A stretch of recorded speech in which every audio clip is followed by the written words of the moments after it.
it, listen, coming through for your bun. I'm an intellectual to the precise decimals, mathematical root radicals.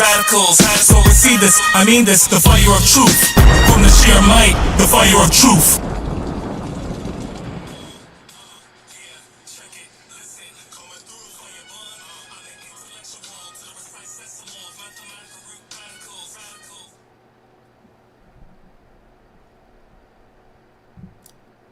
Alright, my brothers and sisters, we back with another Supreme Natural Intelligence, Sacred Culture, L.I.F.E.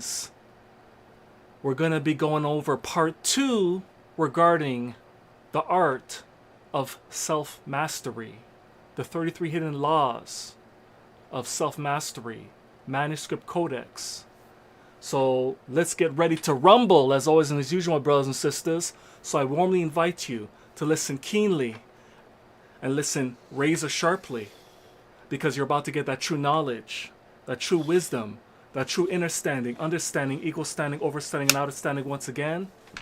Because as always and as usual, you know we're about to hit that colossal, juggernaut monstrosity, grand slammer home run, bringing all this knowledge and wisdom all the way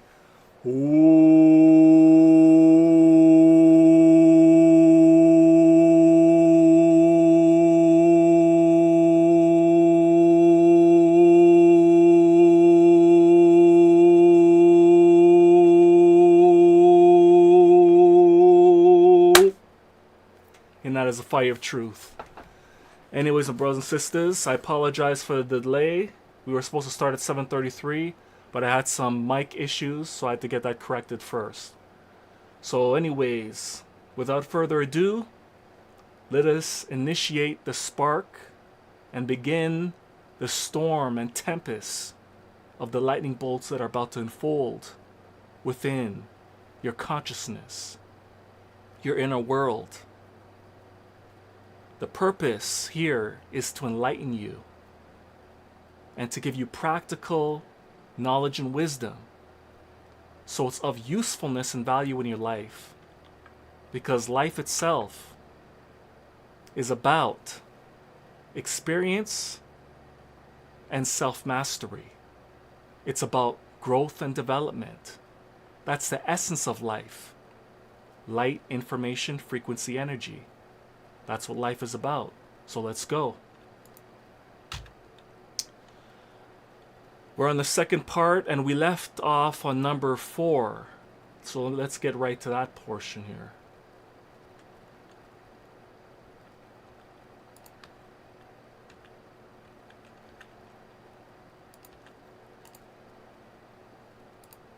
We covered attention becomes identity the other day. Repetition becomes character. Emotion follows meaning. Meaning can be changed. Yeah, we covered that, so we're on 5 actually. So now we're on number 5 of the art of self-mastery. So let us go forward with this.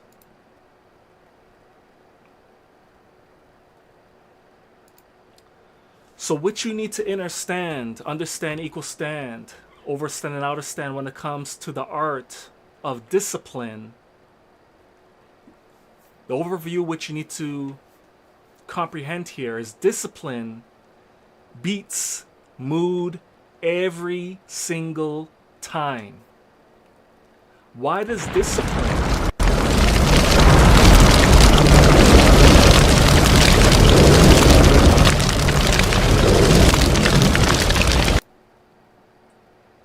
Turn that off. So why does discipline beat mood?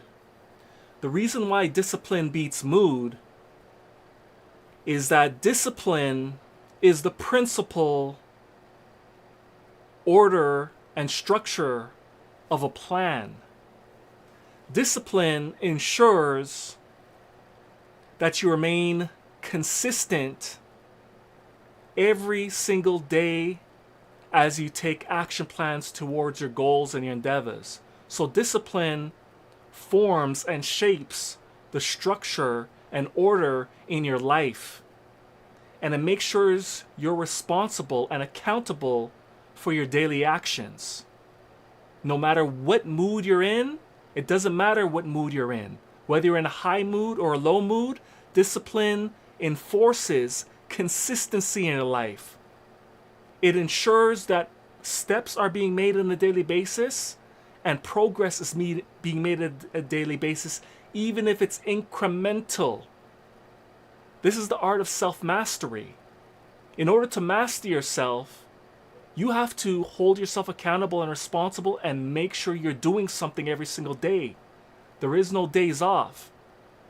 You could take it easy and take easy in a day, but at the end of the day, during the day, I should say, even during the day, if you feel lazy, you don't feel like doing anything, you still have to make sure you get something done, even if it's incremental. This is what discipline ensures, that you get something done according to the plans and agenda that you have set and written down. You have to make sure you get something done. Even if you don't do as much that day, you got to get something done. That's the art of structure and order and discipline. It enforces you to be responsible and accountable for the actions and the results that you said you were going to perform for the day and the days to come, for the future. You ensure you're making steps forward regardless of how you feel, regardless of your emotional state, regardless of your mood. Remember that emotions are your energy in motion. It could be your greatest asset, and it could also be your greatest detriment. It's all in how you regulate your emotions. It's all how you make use of your emotions. Emotions are very powerful because it helps you to get a lot of things done. It helps to bring passion to your agenda, to your goals and your endeavors. But at the same time, it could have an opposite polarity and do the opposite. You could be feeling low, not feeling like doing nothing.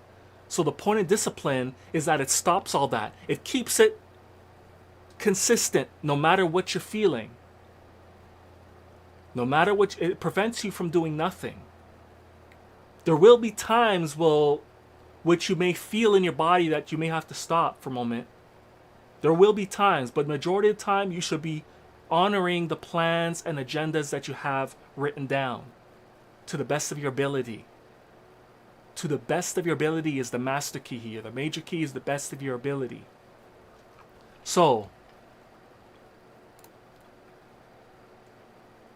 discipline beats mood every single time. Mood is unstable. Discipline is dependable. Waiting to feel ready wastes years off your life. How many people make excuses all the time? Oh, I'll do this later. I'll do this tomorrow. I'll do this next year. I'll change my lifestyle in the new year. How many times do you hear that from people? I don't feel like it today. I'm tired. I'll do it later. That's the problem. Discipline puts all this stuff to a stop, and it makes sure you operate within a certain range of consistency, regardless of how you feel. That's the importance of discipline. So waiting to feel ready only going to waste years. Those are excuses, those are delays. We covered those the other day regarding excuses and delays. You have to audit your mind. You have to organize your mind. You have to review your mind and figure out why are you not standing strong on your two legs and staying true to the plans that you have written down and you chose to honor.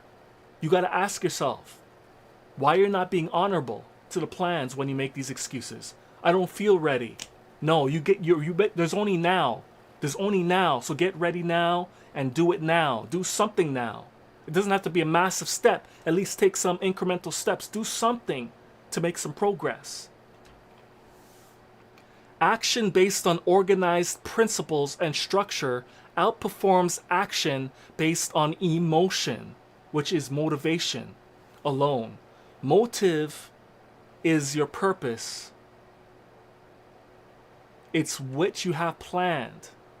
It's your purpose. It's your vision. It's your mission. And action is the action. That's how you break down motivation. It's an emotional state. So you have to honor your motives.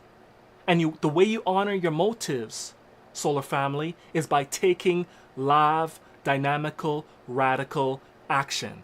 Let's go to the next slide. So now we're going to be discussing the 6th law of self-mastery. Comfort can weaken growth.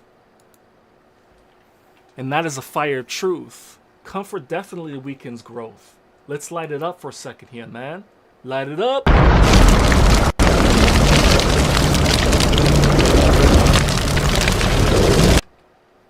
So when it comes to this, number 6, comfort can weaken growth.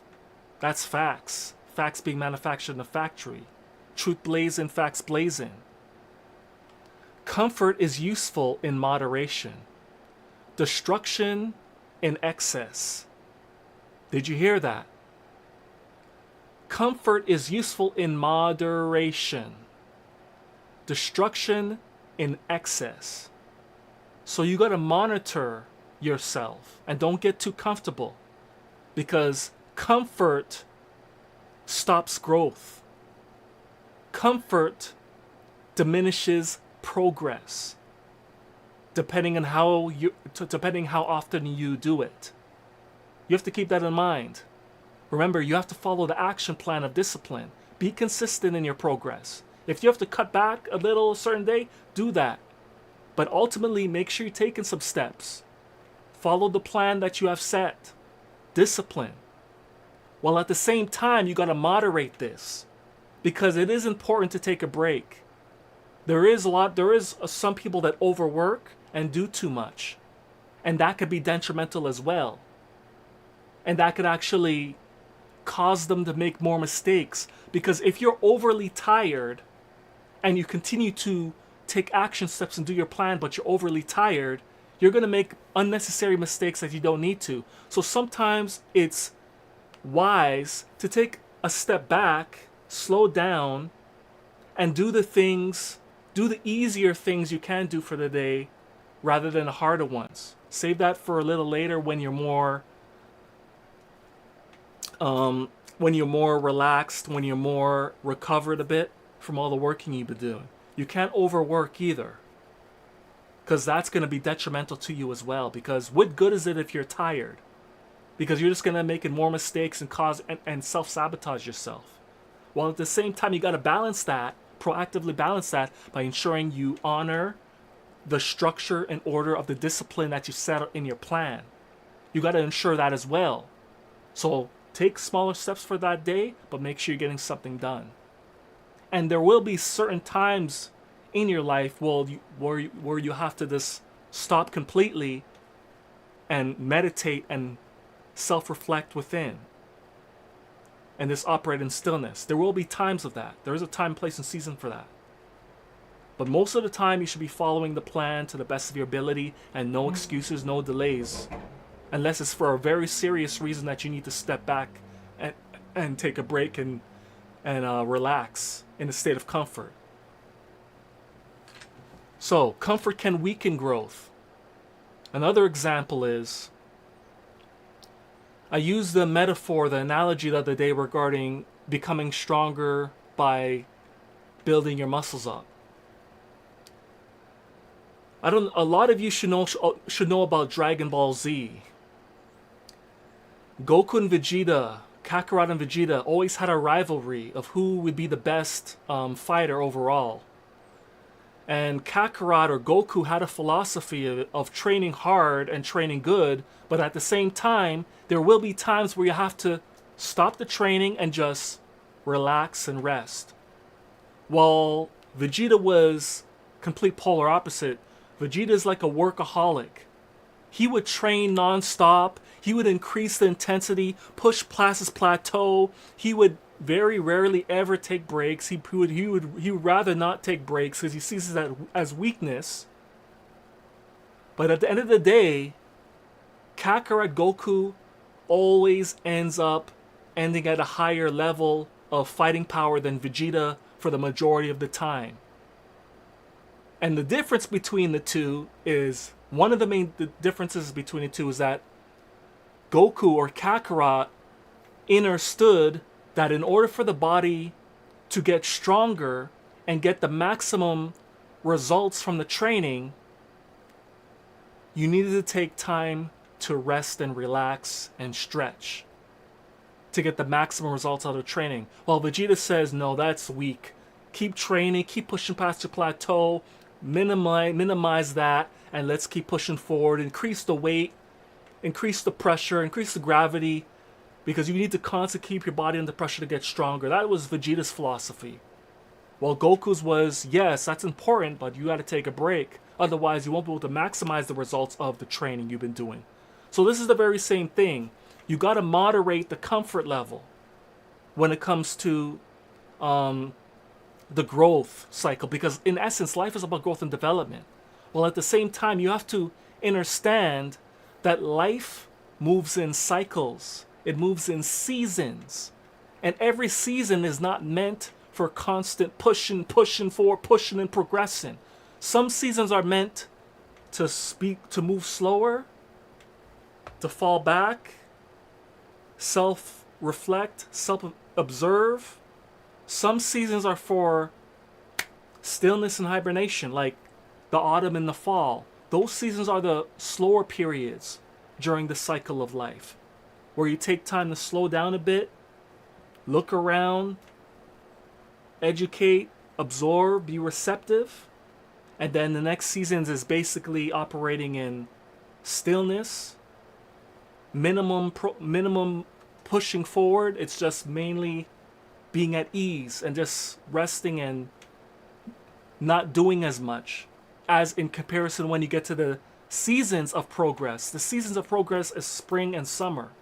Summer is the highest because that's the highest level of peak energy is in summer. Spring represents the growth and development phase. Summer represents the golden age, which is the peak, the highest energy output. Autumn is the slowing down. Winter is the time for self-reflection, learning, stillness, planning out your steps, what you're going to do next, editing your plan, adjusting things based on the experience you have gained over this whole time, knowing what's going to work, what's not going to work. You're making changes during that time of stillness, during the time of hibernation in the winter. This is how you have to moderate this. Too much comfort is not good. Too much comfort and relaxing is not good because it prevents your growth and development. While at the same time, it is essential to sit back and relax and be in comfort because your body needs time to recover. So you could execute with excellence with no exception when it is time to turn it up. So,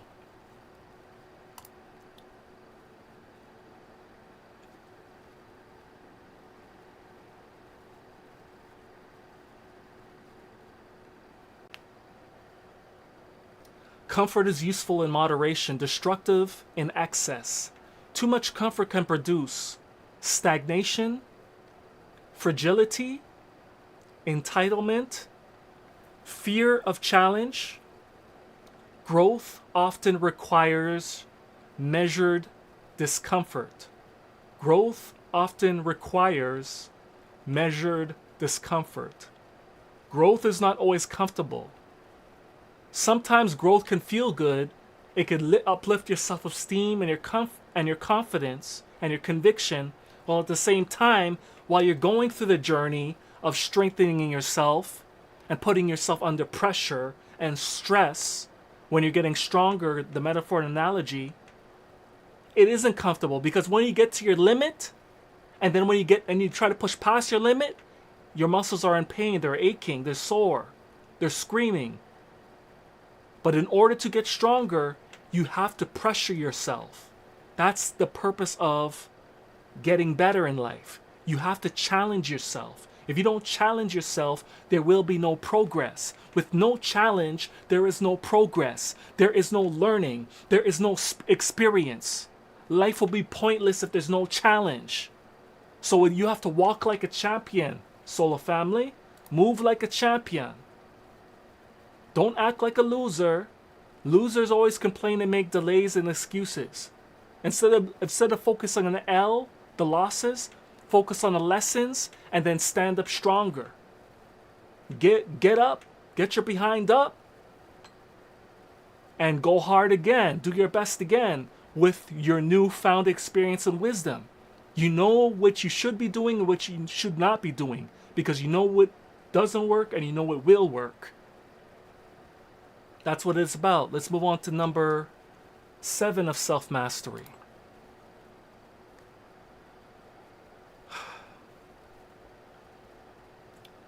Truth removes confusion.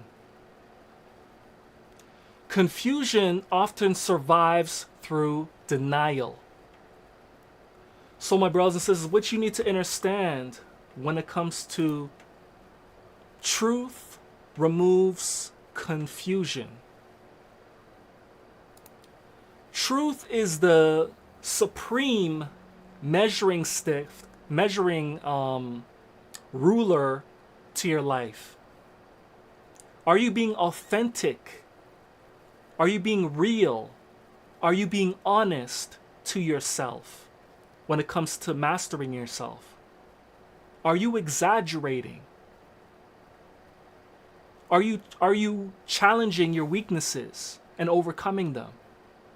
Or are you just making excuses? Are you deceiving and lying about it? Because all you're doing is self-sabotaging if you're not being truthful to yourself.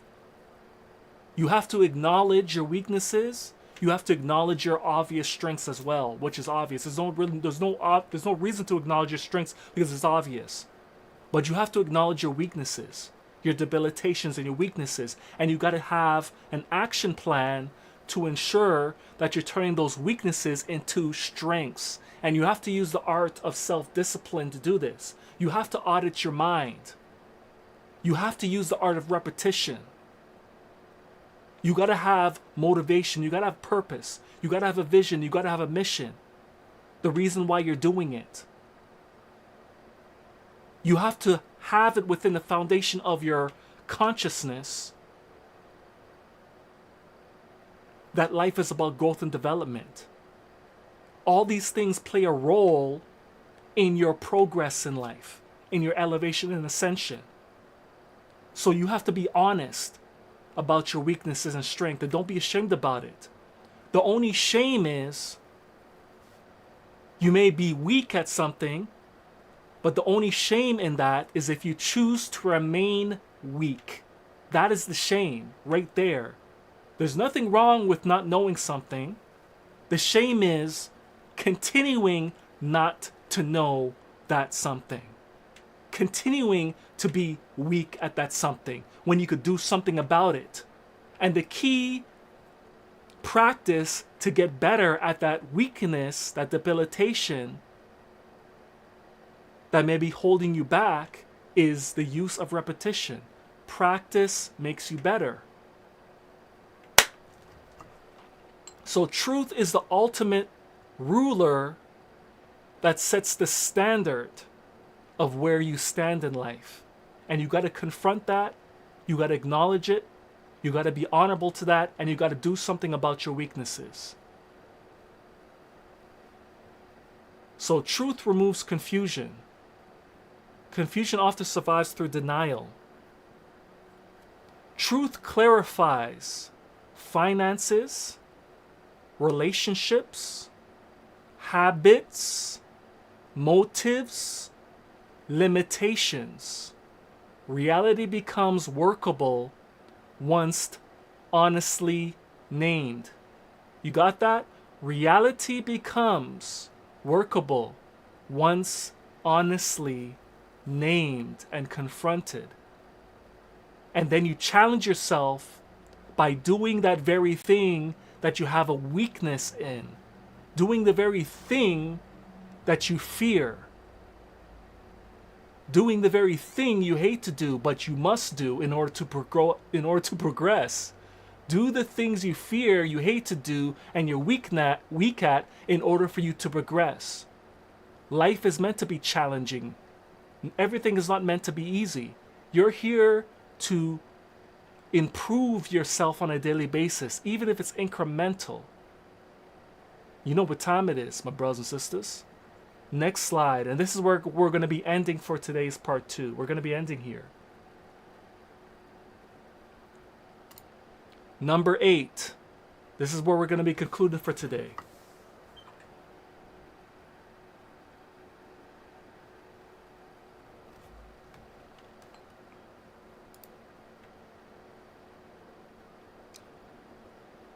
Avoidance grows fear.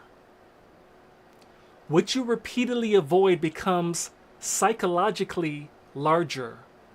Avoided conversations, debt, tasks, emotions all expand in imagination.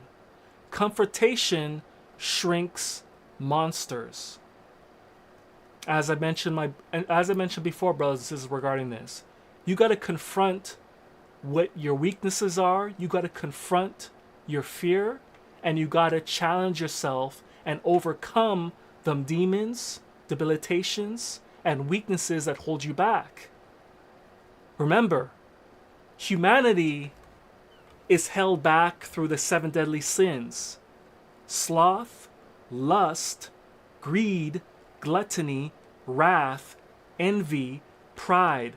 Those are the 7 primary principal sins that humanity is being strangled with on a daily basis. There's also complementary sins that humanity also is getting chokeholded from as well.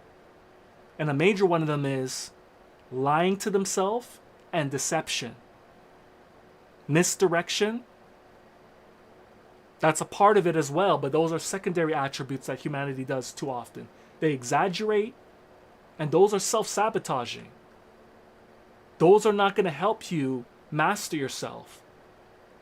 You have to be truthful to yourself. You got to be honest. You got to be honorable. And the way you overcome these 7 deadly sins is by operating in the 7 universal principles of moral character, which is truth, justice, balance, order, harmony, reciprocity, and propriety. Those are the primary principles essential for you to overcome your 7 deadly sins, the demons, debilitations, and weaknesses that hold you back from your proactive, live, dynamical, radical action in the right direction towards your goals and endeavors. Those 7 deadly sins are the distractions that divide, fragment, and fractionalize your focus and concentration and attention, which is the ultimate currency you have to make things happen. Mind over matters makes you the master. When your mind is subjected to the matters, that leads to your disaster. What you repeatedly avoid becomes psychologically larger. So you got to confront your debilitations, weaknesses, and demons and overcome them and use them in an effective way that could help you towards your goals. So make a pact with your lower self and make your lower self work with your higher self to accomplish your goals and your endeavors with the plan. You got to bring harmony to the situation. You got to bring order. You got to bring balance. That's what this is about of self-mastery, my brothers and sisters. Self-mastery is all about regulation. It's all about proactive balance. It's all about holding yourself responsible and accountable. And that is the essence of what self-mastery is about. So as I said, we're going to stop at number 8 for today and conclude this lesson for today and continue this series another day that I will schedule it in my Supreme Natural Intelligence Sacred Culture channel. So stay tuned, stay sitting at the edge of your seats for more that's going to be coming forward. We got a lot of videos to get through, brothers and sisters. We got several parts with self-mastery.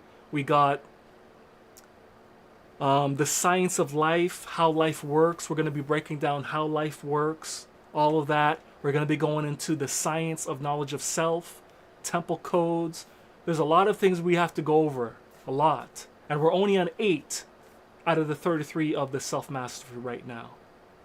And then I got another one coming in the future, the 144 laws of self Cellf-Mastery. That's going to be coming in the future. But right now we're on the 33. So anyways, our brothers and sisters, sun raising your consciousness of confidence. Sacred culture. You know what time it is? Enlighten your world. Stay tuned, stay sitting at your seats for more fire of truth coming. You know what time it is? Rise! Light it up!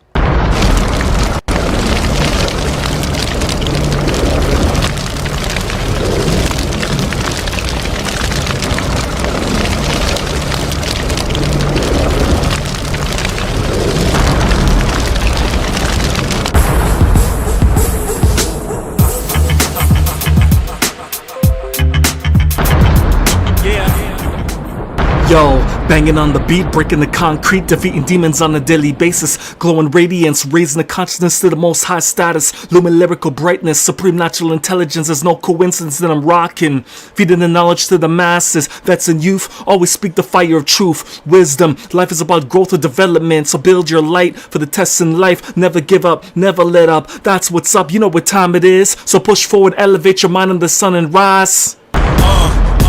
Yeah, check it, listen, coming through, fire bun. I'm an intellectual to the precise decimal of mathematical root radicals. So receive this, I mean this, the fire of truth. From the sheer might, the fire of truth. Preach, teach, the fire of truth. Just levitate, levitate, keep your head straight. Just levitate, levitate. Even if the world is so cold, we just levitate, levitate. Set these lies.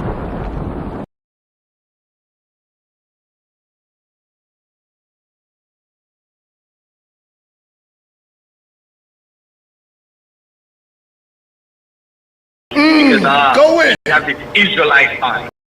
Alright, this them fi know. Anything you reap that you sow. Hands are fi clean and your heart are fi pure. Light up the chalice and tell them to. Rastafari ever safe and secure.